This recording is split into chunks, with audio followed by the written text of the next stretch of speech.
ప్రియమైన దేవుని బిడ్డలారా, మీకు శుభములు వందనములు తెలియజేస్తున్నాను. అనుదిన ధ్యానమునకు స్వాగతం. సమయలు 2వ గ్రంథం 8వ అధ్యాయం ఈ దిన మన ధ్యానాంశంగా ఉన్నది. ఈ అధ్యాయంలో దాదాపుగా ప్రారంభము నుండి అనేక వచనాలు దావీదు చేసినటువంటి యుద్ధాల గురించి వ్రాయబడి ఉంది. అనేక యుద్ధాల్లో దావీదు జయం అందుతున్నాడు. అంత మాత్రమే కాకుండా మీరు 6వ వచనాన్ని అలాగే 14వ వచనాన్ని గమనిస్తే అక్కడ ఒక మాట రాయబడింది. అదేంటంటే, దావీదు ఎక్కడికి పోయినను యెహోవా అతనిని కాపాడుచుండెను అనే మాట.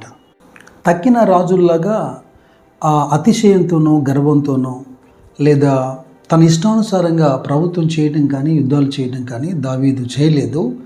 దాదాపుగా ప్రతి చోట దేవుని అనుమతి చేత, దేవుని నడిపింపు చేత యుద్ధాలు చేస్తూ వచ్చాడు కనుక, దావీదు వెళ్ళిన ప్రతి చోట దేవుడు అతనికి సహాయం చేశాడు కనుక అతడు గొప్పవాడు అవుతూ వచ్చాడు.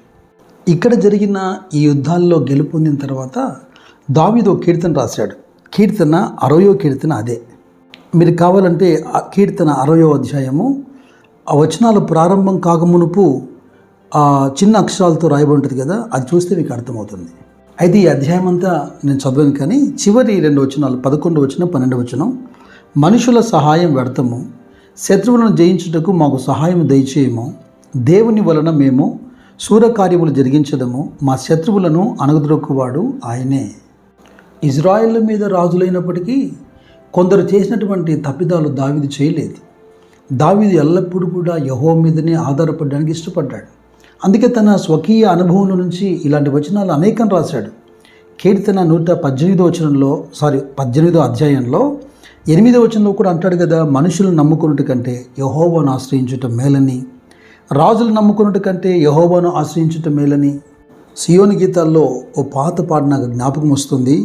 రాజుల వలనైనను నరుల చేతనైనను రక్షణ కలగదు, వారి నమ్ముకొనకుడి అని.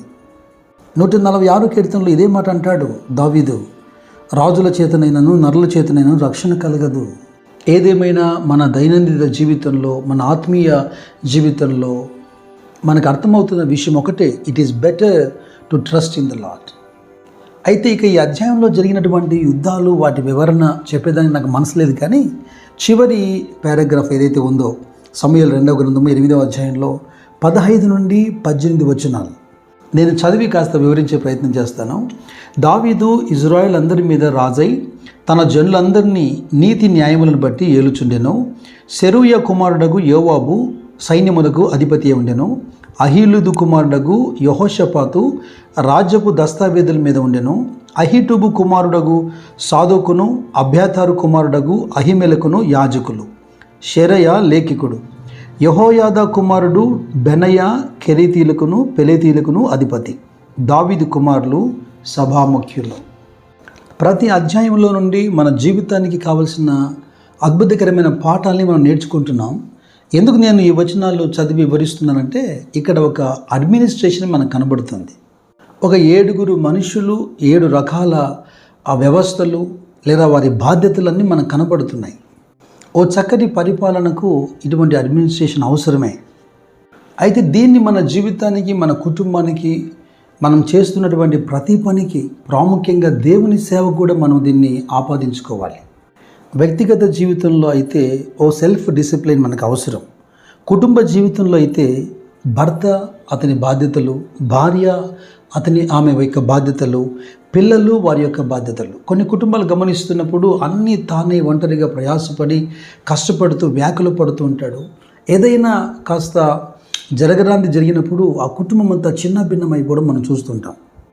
అది కుటుంబం కానివ్వండి, ఆఫీస్ కానివ్వండి, ప్రత్యేకంగా సేవ కానివ్వండి, వర్క్ డివిజన్ జరిగినప్పుడు ఆయా బాధ్యతలు సామర్థ్యం గల మనుషులకు అప్పగించబడినప్పుడు పని ఇంకా వేగవంతం అవుతుంది. పైగా అది చక్కగా నిర్వర్తించబడుతుంది. ఈ విషయము పరిపాలన చేస్తున్నటువంటి రాష్ట్రాలకి, దేశాలకు కూడా ప్రాముఖ్యమైంది. కొన్ని దేశాలు పరిపాలన లోపంతోనే అవి అణగారిపోతుంటాయి. కొన్ని రాష్ట్రాలు అడ్మినిస్ట్రేషన్ లేకనే ఆ రాజకీయము లేదా ఆ యొక్క ప్రభుత్వాలు కూలిపోతుంటాయి. ఏంటి సాధారణమైన లోక సంబంధమైన విషయం మాట్లాడుతున్నా అనుకుంటున్నారా? అడ్మినిస్ట్రేషన్ గురించి, కార్యనిర్వహణ గురించి యేసుక్రీస్తు ప్రభు ఎన్నో విషయాలు చెప్పారు. మత్తయి సువార్త 24వ అధ్యాయం 15వ వచనంలోను, మత్తయి సువార్త 25వ అధ్యాయము 26వ వచనంలోను తలాంతులూపమైన లేదా తన ఇంటి వారికి భోజనము పంచిపెట్టకు నియమించబడినటువంటి గృహ నిర్వాహకుని గురించి చెప్పిన ఉపమానమైన అది మంచి కార్యనిర్వహణకు సంబంధించిన అంశమే. అపోస్తలుడైన పౌలు ఎఫెసీయులతో మాట్లాడుతున్నప్పుడు 4వ అధ్యాయంలో ఒక మంచి మాట నేను చదివి వినిపిస్తాను. 11 నుంచి 13 వచనాల్లో, మనమందరము విశ్వాస విషయంలోనూ దేవుని కుమారుని గూర్చిన జ్ఞాన విషయంలోనూ ఏకత్వం పొంది సంపూర్ణ పురుషుల మగు వరకు, అనగా క్రీస్తును కలిగిన సంపూర్ణతకు సమానమైన సంపూర్ణత గలవార మగు వరకు ఆయన ఇలాగ నియమించెను.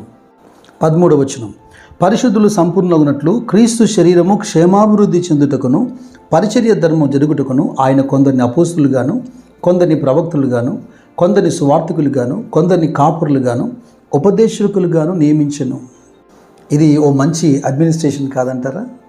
ఇలాగన ప్రతి చోట దేవుని పిల్లలు భయభక్తులు కలిగి మంచి క్రమశిక్షణ కలిగి ఈ కార్యనిర్వహణ చేయాలి. అలా చేస్తున్న వారికి లోబడాలని కూడా లేఖనం చెబుతుంది.